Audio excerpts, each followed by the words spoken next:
अस्सलामुअलैकुम वरहमतुल्लाहि वबरकातुहू। तो आज हम बात करेंगे हेल्थ बेनिफिट्स ऑफ फास्टिंग। सबसे पहला है डायबिटीज यानी शुगर के मरीज को ये कैसे बेनिफिट करता है। तो देखिए, जब आप खाना खाते हैं तो अपने बॉडी में ग्लूकोज का कंटेंट इंक्रीज हो जाता है और इंसुलिन सिक्रीट होता है। और जब आप रोजा रहते हैं तो रोजा करीबन 14 से 15 आवर्स का रहता है, तो उसमें क्या होता है कि धीरे धीरे जो है आपके बॉडी का ग्लूकोज कम होते जाता है और उसी तरह से इंसुलिन भी कम होता है। और इंसुलिन कम होने की वजह से इंसुलिन सेंसिटिविटी जो रहती है वो बढ़ जाती है। और ये मुसलसल यानी कंटिन्यू आप 30 डेज करेंगे तो शुगर मेंटेन रहेगा, जिसकी वजह से शुगर बढ़ने से जो प्रॉब्लम्स होते हैं जैसे आईज, किडनी और नर्व्स से रिलेटेड वो इंशाल्लाह कम हो जाएंगे। अब आप सोच रहे होंगे कि रोजा रहने से शुगर के पेशेंट को इतने फायदे हैं तो डॉक्टर क्यों अवॉइड करने को कहता है रोजा। तो देखिए, इसका रीजन ये है कि जो आपका ब्लड शुगर रहता है वो मेंटेन नहीं रहता यानी अनकंट्रोल रहता है, जिसको डायबिटीज की बहुत ज्यादा प्रॉब्लम होती है और वो स्किप नहीं कर सकते मेडिकेशंस। इन लोगों में रोजा रहना अवॉइड करना चाहिए। सेकेंड कैटेगरी है जिसका शुगर मेंटेन रहता है यानी इतना हाई नहीं रहता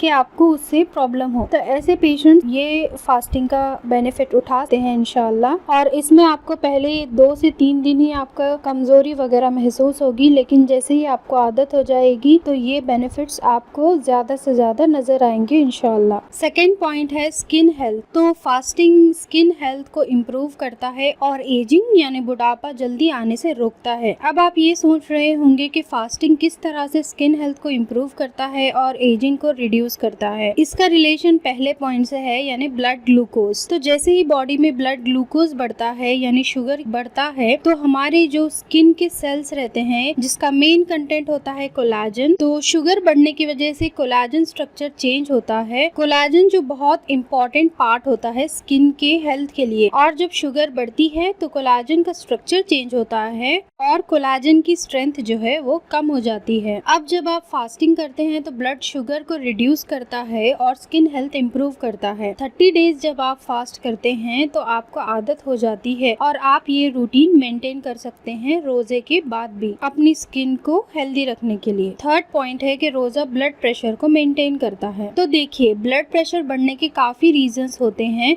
जिसमें से एक इम्पॉर्टेंट रीजन है सॉल्ट यानी नमक का ज्यादा इस्तेमाल करना। देखिए, नॉर्मली हमारे बॉडी को जितना नमक लगता है उससे कई ज्यादा हम खाते हैं, यानी डेली रिक्वायरमेंट सिर्फ 5 ग्राम से कम है नमक की और हम काफी सारा नमक इनटेक करते हैं। तो जब आप ज्यादा नमक लेंगे तो बॉडी को जितनी जरूरत होती है वो उतना ही इस्तेमाल करता है और बाकी आपके आर्टरीज यानी रगों में जाता है, जिस वजह से रगें सख्त होती हैं और बीपी बढ़ता है। जब आप फास्ट करेंगे यानी रोजा रहेंगे तो कम से कम 15 घंटे के लिए आपकी बॉडी में नमक बाहर से नहीं जा रहा होता है, जिससे रगों में नमक जमा नहीं होगा और रगें सॉफ्ट होंगी और बीपी मेंटेन रहेगा इंशाल्लाह। नेक्स्ट है कि जो गर्ल्स में सबसे ज्यादा प्रॉब्लम है यानी पॉलीसिस्टिक ओवेरियन सिंड्रोम, तो पीसीओएस को फास्टिंग किस तरह से हेल्प करता है आइए हम देखते हैं। तो जो पीसीओएस पेशेंट्स रहते हैं इनमें इंसुलिन रेजिस्टेंस काफी कॉमन होता है। आप सोच रहे होंगे कि इंसुलिन रेजिस्टेंस क्या है। इंसुलिन रेजिस्टेंस मतलब आपकी बॉडी इंसुलिन को रेस्पॉन्स नहीं करती है जिस तरह से करना चाहिए, यानी आपकी बॉडी इंसुलिन लेवल बढ़ाता जाता है और जब आप खाना खाते हैं तो इंसुलिन लेवल और बढ़ता है। और जब आप फास्ट करते हैं यानी रोजा रहते हैं तो कम से कम 14 आवर्स फूड नहीं जाता, जिस वजह से इंसुलिन लेवल कम होता जाता है। तो जब इंसुलिन कम होता है तो इंसुलिन सेंसिटिविटी जो है वो बढ़ जाती है।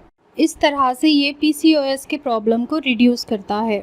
अब हम देखते हैं रोजे की हालत में डाइजेस्टिव सिस्टम यानी खाना हजम करने वाली मशीन को क्या होता है। देखिए, जिस तरह से हमारी बॉडी को नींद की जरूरत होती है उसी तरह से डाइजेस्टिव सिस्टम को रोजे की हालत में आराम मिलता है और खाना डाइजेस्ट करने में यानी हजम करने में जो एनर्जी लगती है वो एनर्जी हमारे बॉडी से टॉक्सिन्स निकालने में इस्तेमाल होती है। इस प्रोसेस को डिटॉक्सिफिकेशन कहते हैं। तो इस तरह 1 महीने के रोजे रहने से धीरे धीरे हमारे बॉडी से सारी गंदगी निकल जाती है। और एक इम्पॉर्टेंट पॉइंट ये है कि हम इफ्तार में ऑयली फूड अवॉइड करें जितना हो सके उतना, और हेल्दी फूड्स लेने की कोशिश करें जैसे फ्रूट्स या वेजिटेबल्स, जूसेस, ताकि हम रोजे का अच्छी तरह से फायदा उठा सके। नेक्स्ट पॉइंट है कि फास्टिंग इम्प्रूव्स इम्यूनिटी। इम्यूनिटी यानी हमारे बॉडी की जर्म से फाइट करने की जो क्षमता रहती है उसको इम्यूनिटी कहते हैं। तो जब इम्यूनिटी अच्छी होती है तो हमारे बॉडी में इन्फेक्शन का रेट बहुत कम हो जाता है और हमारी बॉडी हेल्दी हो जाती है। तो आइए हम देखते हैं कि फास्टिंग किस तरह से हेल्प करता है इम्यूनिटी को बढ़ाने में। तो ओल्ड और वीक सेल्स जो रहते हैं उनको खत्म करता है और न्यू सेल्स को बनाने में हेल्प करता है फास्टिंग, जिस वजह से हमारी इम्यूनिटी स्ट्रॉन्ग होती है। नेक्स्ट पॉइंट है फास्टिंग जो है इन्फ्लेमेशन यानी सूजन को कम करता है। तो देखिए, जब हम एक्सेसिव खाना खाते हैं तो उस वजह से बॉडी में टॉक्सिन्स प्रोड्यूस करते हैं और ये टॉक्सिन्स जो है जॉइंट्स में वगैरह जाकर बैठते हैं, जिस वजह से आर्थराइटिस जैसी प्रॉब्लम होती है, यानी कॉमन टर्म में इसको बोल सकते हैं कि जॉइंट्स पे जो सूजन आती है। अब जब हम रोजा रहते हैं मुसलसल यानी कंटिन्यू, तो उस वक्त जो ये टॉक्सिन्स बैठे रहते हैं जॉइंट्स में, उनका डिटॉक्सिफिकेशन प्रोसेस होता है, यानी वो टॉक्सिन्स हमारे बॉडी में से रिमूव हो जाते हैं। और जब ये टॉक्सिन्स रिमूव हो जाते हैं तो सूजन, पेन, रेडनेस जैसे सिम्टम्स कम होते हैं, जिस वजह से आर्थराइटिस के प्रॉब्लम्स में रिलीफ होता है। अब हम देखते हैं कार्डियोवैस्कुलर हेल्थ यानी जो हार्ट का हेल्थ है वो किस तरह से फास्टिंग अच्छा करता है। जैसे कि हमको पता है कि दिल की बीमारी से काफी लोगों की डेथ होती है, तो हम देखते हैं कि फास्टिंग किस तरह से ये बीमारी को इम्प्रूव करता है और हार्ट को हेल्दी रखता है। तो फास्टिंग जो है वो हार्ट के मसल्स को स्ट्रॉन्ग करता है और पंपिंग कैपेसिटी जो रहती है उसको इम्प्रूव करके इजेक्शन फ्रैक्शन को बढ़ाता है। हार्ट की हेल्थ में ये एक बहुत इंपॉर्टेंट पॉइंट है कि जब हार्ट की हेल्थ खराब होती है तो इसका कंट्रीब्यूटिंग फैक्टर होता है ब्लड प्रेशर और शुगर, यानी जितना ब्लड प्रेशर और शुगर बढ़ता है उतनी हार्ट की हालत खराब होती है, जिससे दिल की बीमारियां जैसे हार्ट अटैक, अंजाइना यानी चेस्ट पेन एक्सेट्रा जैसी प्रॉब्लम्स क्रिएट करता है। और जैसे कि हमने देखा कि फास्टिंग से ब्लड प्रेशर और शुगर मेंटेन रहता है, तो उसी तरह से कार्डियोवैस्कुलर हेल्थ भी इम्प्रूव होती है। नेक्स्ट पॉइंट है कि फास्टिंग कैंसर जैसी बड़ी बीमारी में भी हेल्प करता है। Scientific review of fasting centre में ये पब्लिश हुआ था 2007 में कि फास्टिंग बहुत इफेक्टिव तरीका है कैंसर को रिड्यूस करने में, और ये कैंसर की ट्रीटमेंट यानी कीमोथेरेपी में भी हेल्प करता है। नेक्स्ट पॉइंट है मेंटल हेल्थ। तो फास्टिंग यानी रोजे की स्टेट में बॉडी हैप्पी हार्मोन्स यानी एंडोर्फिन्स रिलीज करता है, जिससे स्ट्रेस, टेंशन, डिप्रेशन और एंजाइटी वाले लोगों को बहुत हेल्प करता है। नेक्स्ट पॉइंट है fasting helps to reduce cravings. Cravings यानी कुछ खाने की बहुत इच्छा होना, जैसे हमें स्वीट की क्रेविंग होती है या चिप्स खाने की क्रेविंग होती है, तो रोजे में कम से कम 14-15 आवर्स के लिए आपको कुछ भी खाना नहीं होता है, यानी आपको खाने की बहुत इच्छा होती लेकिन फिर भी आप उसको नहीं खा सकते, आप अवॉइड करते हैं। तो इस तरह से फास्टिंग जो है आपकी क्रेविंग्स को रिड्यूस करने में हेल्प करता है। नेक्स्ट हम देखते हैं कि फास्टिंग किस तरह से सेल्फ कंट्रोल और विल पावर को इंक्रीज करता है। तो देखिए, रमजान से पहले क्या हम 4 बजे उठकर नींद छोड़कर खाना खाते हैं? कभी भी नहीं। तो रोजा आपको सेल्फ कंट्रोल सिखाता है, यानी आपका मन नहीं है तो फिर भी आपको उठकर सहरी करना ही है और इफ्तार टाइम पे करना है। फिर ये